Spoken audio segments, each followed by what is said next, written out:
Welcome to Module 4.3, the enterprise value in detail. This lesson only has one learning objective, and that is how to break down the enterprise value. As you might remember from Module 4.2, this is the equation for the TIP value multiple.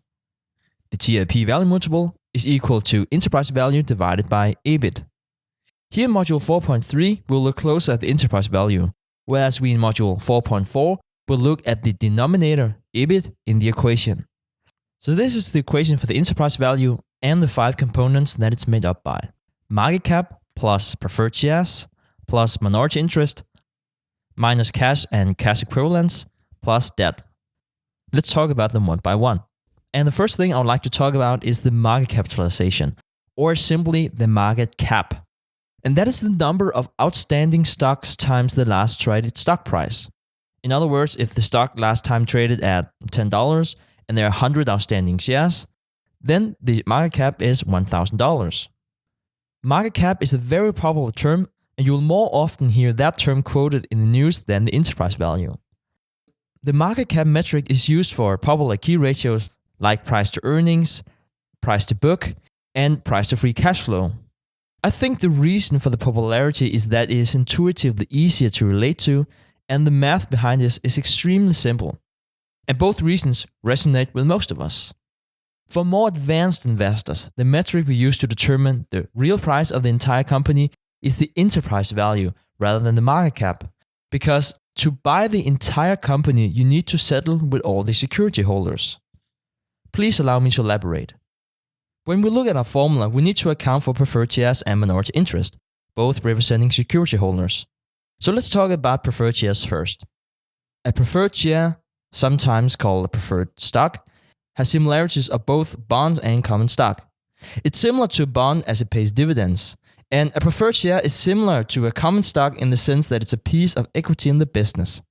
However, that piece of equity will only materialize if the company should default, and preferred shareholders would, in that case, receive their claims to the business before the common stockholders, but after the bondholders. In reality, most investors would buy preferred shares to collect dividends, which are typically more lucrative than conventional bonds. You'll find that preferred shares are most common in private and pre-public companies because the real benefit of the security is to distinguish between the control and the economic interest in the company. The owner of the company can, instead of losing control when raising capital by issuing common stock, issue preferred shares instead. Now, I understand if you're still a bit uncertain about what a preferred share is. It's not too important at this stage. Because once a company is public, preferred shares are typically not utilized, so you will likely not be making major adjustments to the enterprise value when you factor it in. But it's nonetheless something that is needed to be accounted for. The next thing we need to break down is the minority interest. The easiest way to understand this is by explaining what happens to the financial statements when a company acquires another company. Imagine a company A has $100 in sales and buys company B that has $100 in sales too. Whenever you prepare the financial statements for the new company, which now consists both of company A and company B, the new company will have $200 in sales. And it's not just sales. Every account in the financial statements for both company A and company B will be added together. It's also all the expenses, it's also all the assets and all the liabilities. When you look at a big listed company, the growth strategy is typically a combination of organic growth and acquisitions. Sometimes a company can purchase 100% of another company for one reason or the other. So if you imagine that company A can buy only 95% of company B, the way that this is disclosed in the financial statements would still be that the sales are 200. But on the balance sheet, you will find something called minority interest. It might be easier for you not to look at them as shareholders, but rather as someone that has a right to a small part of one of the business divisions. Regardless, since you need to set all claims to find the enterprise value, you will also need to account for minority interest. Cash is the next component in our enterprise value equation, and it's very easy to break down. As an investor, you will like the acquired company to hold a lot of cash because it reduces the net cost to you. Sometimes you will see cash named cash and cash equivalents. So what does that mean? Well, the reason for this name is that companies hold cash in different form. The easiest way to understand this is to think about your own personal finances.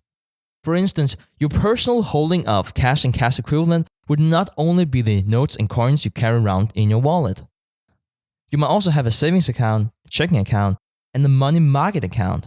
It's no different for a company. Even bonds issued by the US Treasury that is set to mature in less than 3 months can be accounted for as a cash equivalent because they're so liquid that they can be treated as cash. The final thing we need to account for is debt. If you were to take over a company, you would not only buy the equity, you will also be liable for all debt. Now, debt can take different forms, and it's not all debt that is included when you calculate the enterprise value. Operational liabilities, for instance, are not included, whereas you need to include all the financial liabilities. So what distinguishes a financial liability from an operating liability? Here is a good rule of thumb. Ask yourself how the liability got on the balance sheet. If the obligation got there in the course of doing business, then it's operating. So for instance, accounts payable, accrued expenses, etc., which are owed to suppliers and trade partners are all operating liabilities, not debt.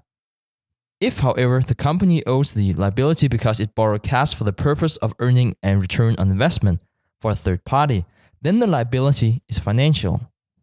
That would, for instance, be a loan from the bank. Okay, so now you know how to calculate the enterprise value. I would highly recommend that you use that instead of the market cap when determining how much a company in reality costs to acquire. So you might be wondering why I didn't show you in the financial statements how you can take out each of the 5 components in the enterprise value. And it's because minority interest and preferred shares can be a little tricky to identify. For instance, some preferred shares might have convertibility to common stock, which would rearrange the balance sheet, and minority interests are sometimes found as notes with remarks rather than numbers you could just read off the financial statement. So to make this long equation as simple as possible, I would rather suggest that you understand the underlying method to calculate it, and then simply read it off a financial research provider. Here in TP Money, you have the chance to directly compare the market cap with the enterprise value for free, and many other financial research sites provide a similar service. I always find it interesting to compare market cap and enterprise value.